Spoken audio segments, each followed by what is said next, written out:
my editor told me that I should explain to people why sometimes I take so long to speak.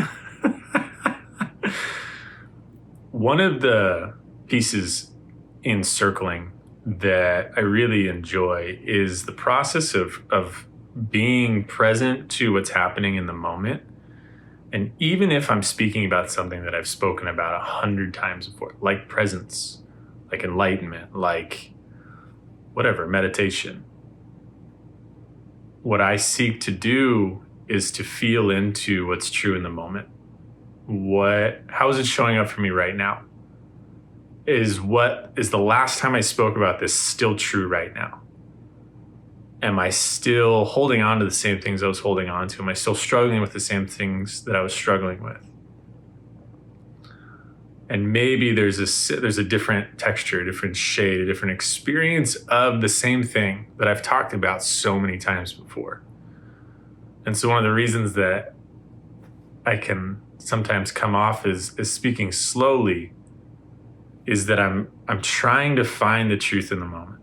I'm trying to be informed by what's here and not what was, even though I'm always being informed by what was in one way or another.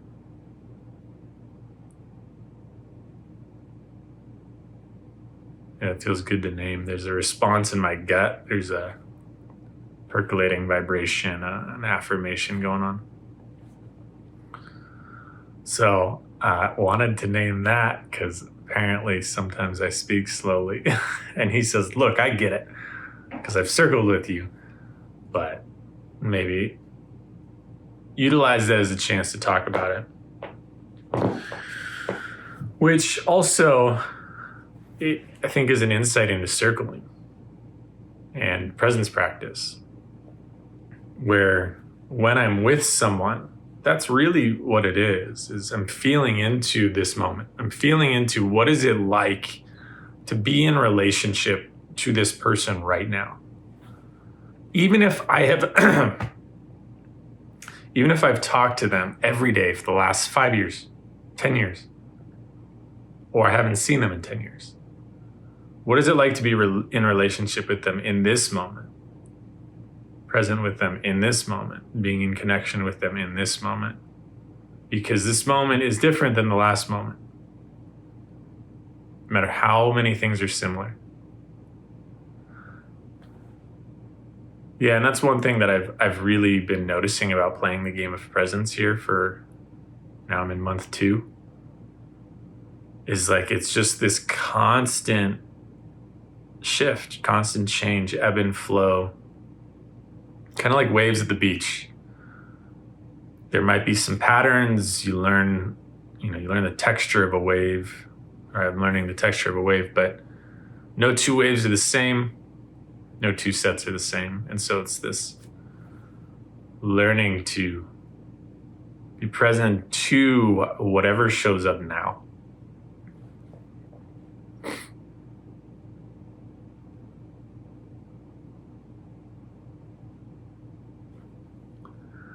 All right, now reflecting on yesterday.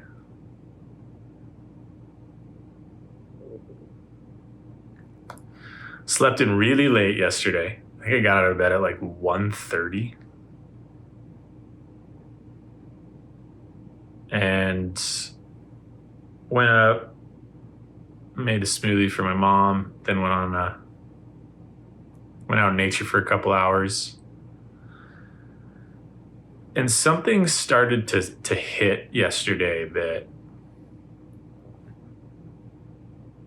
I haven't actually tried to put this into words, so I might go really slow during this one.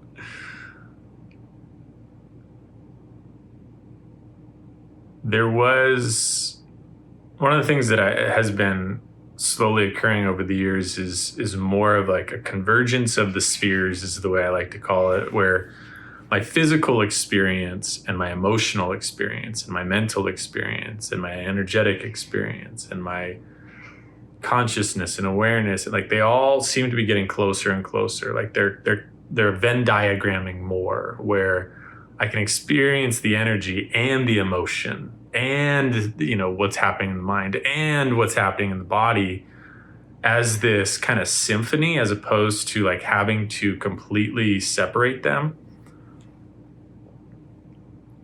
And the two that are really powerful in that, and that I've been experiencing or that I have over time, is the energy and the emotion. In HeartMath, there is essentially, they talk about that we have an electromagnetic field that is birthed from the heart, that the heart puts out this field that is measurable by, well, at least our current scientific equipment. And one of the things within that field is they can measure with up to 75% accuracy our emotional state based off of the energetic signature in that field. And there's this, when I feel both of those at the same time, it's almost like my emotions are given, like they drop into a river and they just go. And it's really amazing. It can be really painful when the emotion's not fun, but the highs get much higher.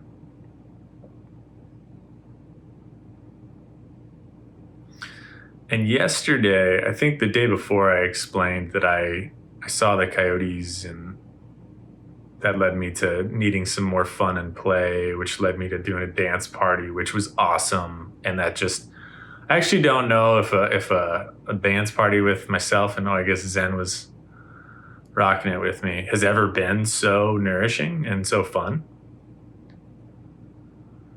And that really knocked something loose. That like just the work hard, play hard. I'm working very hard in this. I'm really applying myself to the game of presence, giving myself to this. And yeah, I've slipped up a couple times already, but there's a deep sincerity inside of me in all this. And the part of me that needs play, the wild part of me that back in high school used to party hard, like I need an outlet for that. I need it needs out. It wants out. And so that dance party really kind of brought that forward in an awesome way. So yesterday, when I was on my walk, I guess there's one other factor that I have to talk about before I kind of lay down what happened. In playing the game of presence, one of my expectations was that I was just going to consistently stay out of the mind. Just like, okay, I know the mind's going to think anyway, but I'm just going to, stay with sensation, stay with presence, stay with sensation, stay out of mind. And that worked really well before this was the only thing that I was doing, right? When I also was hanging out with people and working and, all these other things, there was enough time away from the practice to where that was viable, to where my focus wasn't fatigued. It was just, that was doable to an extent. But as you've seen, if you've watched any of these reflections, that just hasn't been the case. It's just all of the mental stimulation and the noise is just coming so strong that there's not, in some cases, even an option to stay out of mind. And so one of the things that I have done is say like, okay, well, I'm going to engage this in the way I want to engage this. So I've been fantasizing about being enlightened, about deep states of love and connection, about, like whatever it is that's inside of me that, some part of me feels it needs, just fantasizing about it, going back in time and reliving different things in different ways, or going into the future and projecting, whatever it is. And just really allowing myself to enjoy that, to just enjoy it. And it's been helpful. It's been relieving in some ways. I'm not doing that all the time, but it is something that I've called on several times during the last month or so. Okay. So all of that being said, yesterday when I was out on the walk, those all started to converge, where I was sitting and I was just being present with nature. And there was just very much this, like, one of the things that is so powerful about my right ear just started ringing really hard. One one thing that's so powerful about the imagination and about these fantasies that I've been having is that they give me access to emotional states. If I really go there, like if I really let myself get into the fantasy, like I can feel love and connection, sadness, beauty, like whatever it is that I'm tapping into in that moment. And in HeartMath, one of their techniques is to, activate a renewing feeling for someone or something in your life. And they teach you can use the imagination to go to a place that activates a peace or a love or a connection or a joy or a happiness or whatever, that then they couple with a breathing technique to amplify what they call coherence, which amplifies that field that I was talking about. And so utilizing like that idea, as I was sitting there with nature, and there was like this crossover where the imagination was still going, but I was present, and they were both there. And I was also aware of my body, and I was also aware of my energy. And then the emotion started getting activated through the imagination, through the fantasy. And there was just this sense of like, show me how you want me to see life. And there was just this really beautiful activating how I want others to perceive, like how if I could offer someone my perspective in life, offer someone an experience of life, a connection to God, a profound presence, like I did that through the imagination as I was present with nature, as I was activating my emotional response to that, which was incredible. And it became euphoric really quickly as I was aware of my energy and my body. So everything was there. But it was actually through engaging my imagination in the moment, not trying to get out of it, which was very counterintuitive to me in some ways. I don't think I've ever experienced like being really present, but also elsewhere, but also fantasizing at the same time. Like it's kind of like I usually do one of these where it's like, oh yeah, I'm not present. It's like, oh yeah, I'm in fantasy. And I just kind of do, but they were both there. And that wound up being really awesome.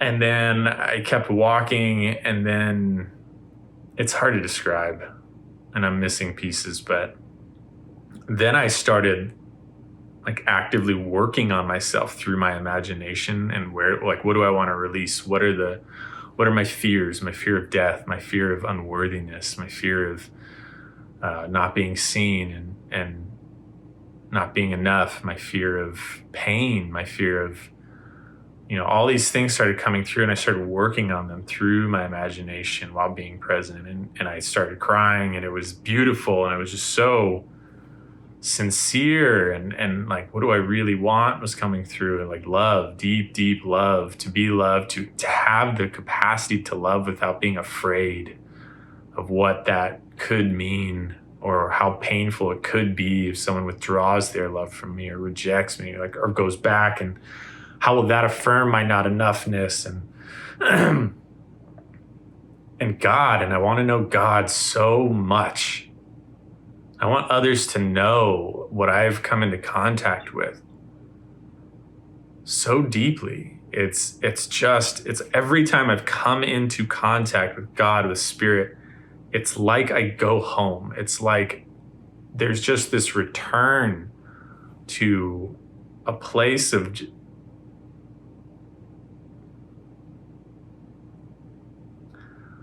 this is where words fail. It's almost like I become translucent, and all the tensions that I hold, physical, mental, emotional, energetic, they just all disappear, and all I feel is just this profound peace, this levity, love, and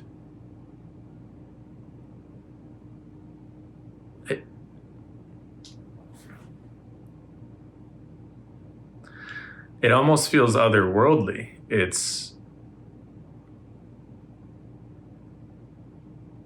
There have been several times where I come out of it, and the only thing I want is for other people to be able to experience it. It's like my greatest wish is that people can know this. So I was with all of that, and it was amazing to be with all that. And I kept walking, and it was just so wonderful. And then I got back.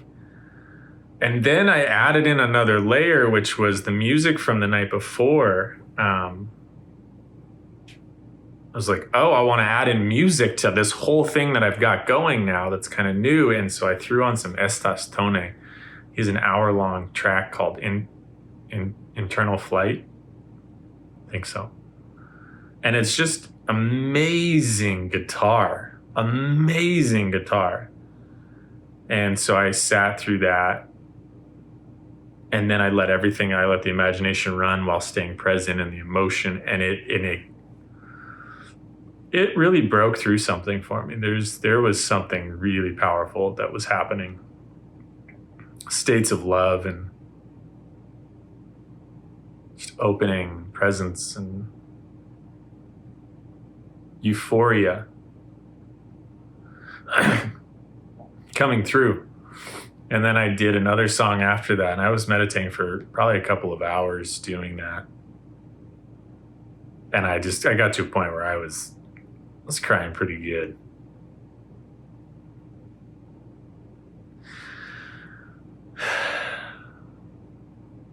Yeah, and I also noticed like a desire for more of that.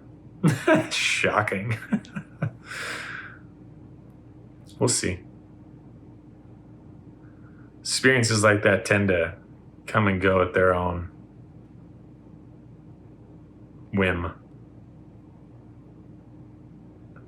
But I'm going to do my best to apply what seemed to have I came into contact with yesterday, which really is just, instead of excluding the mind completely, that there are times when I can utilize it in a way to direct my presence. Instead of having kind of what feels like a restless child sitting in the background, drawing on the walls while I'm trying to meditate, which is what the mind feels like quite often.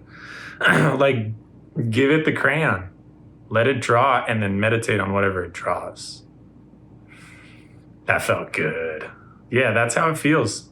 It's like there's a part of me that's like, I'm bored. I don't like this. I don't want to do this. Why are we doing this? This is painful. This sucks. You're bringing me into contact with all this shit that I don't want to feel. Versus like, all right, do you. I'll follow you. And just be deeply present through that. And let it run. Let it run. Let the horse out of the corral. Yep. Yeah, this is all resonating.